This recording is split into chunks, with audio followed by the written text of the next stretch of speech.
మరికొద్ది రోజుల్లోనే ఆశ్వయుజ మాసం ముగిసి కార్తీక మాసం ప్రారంభం కాబోతుంది. అన్ని మాసాల కంటే అత్యంత పవిత్రమైన మాసం, పరమేశ్వరునికి అత్యంత ప్రీతికరమైన మాసం ఈ కార్తీక మాసం.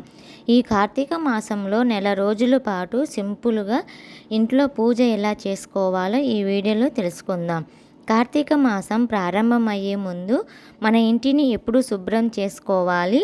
కార్తీక మాసం నెల రోజులు పూజలు చేయలేని వారు ఎప్పుడెప్పుడు పూజ చేసుకోవాలో, అలాగే ఈ కార్తీక మాసంలో నాన్ వెజ్ తినవచ్చా, భార్యాభర్తలు కలవచ్చా, కార్తీక మాసంలో చేయవలసిన చేయకూడని పనులు, పాటించాల్సిన నియమాలు ఏంటి అనే విషయాలని చాలా క్లియర్గా ఈ వీడియోలో తెలుసుకుందాం. కార్తీక మాసంలో చేసే స్నానాల వల్ల, పూజల వల్ల కోటి రెట్లు ఫలితాన్ని పొందవచ్చు. ఈ కార్తీక మాసంలో ఒక చిన్న దీపం వెలిగించినా సరే మన కుటుంబానికి చాలా మంచి జరుగుతుంది. ఏ మాసంలో దీపారాధన చేయలేకపోయినా సరే ఈ కార్తీక మాసంలో దీపారాధన చేస్తే సంవత్సరం అంతా దీపారాధన చేసినంత పుణ్య ఫలితం లభిస్తుంది. కార్తీక మాసం వచ్చేలోపు ముందుగానే మన ఇంటిని శుభ్రం చేసుకోవాలి. అక్టోబర్ 31 దీపావళి రోజున మనము లక్ష్మీదేవిని పూజిస్తాం కాబట్టి దీపావళికి ముందుగానే మన ఇంటిని మొత్తం శుభ్రం చేసుకోవాలి. నవంబర్ 2వ తేదీన శనివారం నుండి కార్తీక ప్రారంభమై డిసెంబర్ 1వ తేదీన ఆదివారంతో కార్తీక మాసం ముగుస్తుంది. కార్తీక మాసం మొదటి రోజున అనగా నవంబర్ 2వ తేదీన ప్రతి ఒక్కరూ ఖచ్చితంగా శివాలయానికి వెళ్ళాలి. కార్తీక మాసం మొదటి రోజున శివాలయానికి వెళితే ఆ పరమేశ్వరుని అనుగ్రహం మీ ఇంటిపై ఉంటుంది.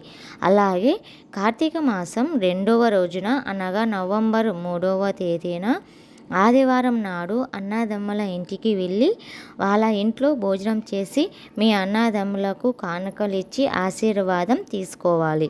కార్తీక మాసం 2వ రోజున ఇలా ఎవరైతే చేస్తారో అలాంటి వంశంలో ఎలాంటి సమస్యలు లేకుండా ఆ పరమేశ్వరుడు మీ కుటుంబాన్ని రక్షిస్తూ ఉంటాడు. ఈ పవిత్రమైన కార్తీక మాసంలో మహాలక్ష్మి స్వరూపమైన తులసి మొక్కను, మారేడు మొక్కను, ఉసిరి మొక్కను ఈ మాసంలో ఇంటికి తెచ్చుకొని నాటితే ఎంతో మంచిదని పండితులు చెబుతున్నారు. ఈ మాసంలో తులసి చెట్టును లక్ష్మీదేవిగా భావించి పూజలు నిర్వహించాలి. తులసి మొక్కలో సమస్త దేవతలు కొలువై ఉంటారు కాబట్టి కార్తీక మాసంలో తులసి పూజ చేస్తే సకల దేవతలను పూజించినట్లేనని వేద పండితులు చెబుతున్నారు. ముఖ్యంగా కార్తీక మాసంలో వచ్చే ద్వాదశి నాడు తులసి పూజ చేస్తే ఐశ్వర్యవంతులు అవుతారని, లక్ష్మీదేవి అనుగ్రహంతో త్వరలో ధనవంతులు అవుతారని వేద పండితులు చెబుతున్నారు. ఈ కార్తీక మాసంలో జిల్లేడు పూలతో శివుని పూజిస్తే ఆ పరమేశ్వరుడు తొందరగా కరుణిస్తాడని విశ్వాసం. శివుణ్ణి పూజించిన ఈ పూలను వివాహమైన మహిళలు తలలో పెట్టుకుంటే స్త్రీలకు దీర్ఘ సుమంగిలి ప్రాప్తి కలుగుతుంది. శివ పూజలో ఎరుపు రంగు పువ్వులను ఉపయోగించకూడదు. కార్తీక మాసంలో ప్రతిరోజు స్నానం చేసిన తర్వాత పూజ గది ముందు కూర్చొని ఓం నమః శివాయ అనే మంత్రాన్ని 108 సార్లు జపించాలి. ఈ పంచాక్షరి మంత్రం చాలా శక్తివంతమైనది. కార్తీక మాసంలో ఈ ఒక్క మంత్రం చదివితే శివానుగ్రహంతో మీ ఇంటికి అఖండ రాజయోగం లభిస్తుంది. కార్తీక మాసంలో వచ్చే ప్రతి శుక్రవారం నాడు ఇంట్లో సాంబ్రాణి ధూపం వేయడం వల్ల మీ ఇంట్లో ఐశ్వర్యం పెరిగి మీ కుటుంబంలో సుఖ సంతోషాలు పెరుగుతాయి. ఈ కార్తీక మాసంలో శివలింగానికి బిల్వ దళాలను సమర్పిస్తే స్వర్గంలోక ప్రాప్తి కలుగుతుందంట. కార్తీక మాసం అయిపోయే లోపు ఖచ్చితంగా ఉసిరి తినాలంట. ఉసిరిని ధాత్రి వృక్షం అని కూడా పిలుస్తారు. కార్తీక మాసంలో ఉసిరి చెట్టును పూజించడం, ఉసిరి దీపాలను వెలిగించడం, ఉసిరి దీపాలను దానం ఇవ్వడం, ఉసిరి చెట్టు కింద వనభోజనాలు చేయడం చాలా మంచిదని పురాణాలు చెబుతున్నాయి. శివలింగానికి కుంకుమ పెట్టకూడదు. కేవలం విభూది గంధమును మాత్రమే ఉపయోగించాలి. శివుడు చాలా భక్తి శ్రద్ధలతో ధ్యానం చేస్తుంటాడు. ఆయనకు కుంకుమ సమర్పించడం వల్ల ఎరుపు రంగులో ఉండి ఈ కుంకుమ శరీరంలో చల్లదనాన్ని కలిగించడానికి బదులు వేడి పుట్టిస్తుంది. అందుకే కుంకుమకు బదులు చల్లదనాన్ని ఇచ్చే గంధమును ఉపయోగించాలి. అలాగే కొబ్బరి నీళ్లను ఎట్టి పరిస్థితుల్లోనూ శివలింగం పైన వేయకూడదు. అన్నిటికన్నా ముఖ్యంగా కార్తీక మాసంలో ఒక్కరోజైనా సరే పుణ్య నదులలో స్నానం చేస్తే మనం తెలియక చేసిన పాపాలన్నీ తొలగిపోయి శివుని ఆశీర్వాదంతో అఖండ రాజయోగం లభిస్తుంది, అష్టైశ్వర్యాలు లభిస్తాయి. కాబట్టి ఈ కార్తీక మాసంలో తప్పకుండా నది స్నానాలు చేయండి. కార్తీక మాసంలో కనకధర స్తోత్రం పఠించడం వల్ల విశేషమైన ఫలితాలను పొందవచ్చు. కార్తీక మాసంలో కనకధర స్తోత్రం చదివితే మీ జీవితంలో ఉన్న కష్టాలన్నీ తొలగిపోయి సంతోషకరమైన జీవితాన్ని గడుపుతారు.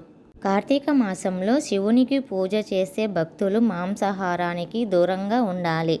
అలాగే ఉల్లిపాయ, వెల్లుల్లి వంటి వాటిని కూడా దూరంగా ఉండాలి. ఈ కార్తీక మాసం పూజలు జరుపుకునేందుకు విశిష్టమైనది.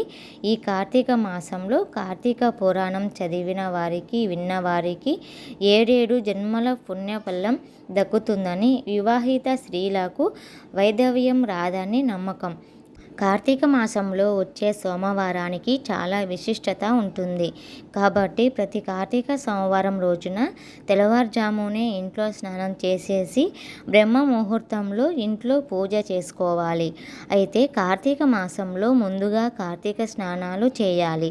కార్తీక స్నానం అనేది తెల్లవారుజామున బ్రహ్మ ముహూర్తంలోనే చేయాలి.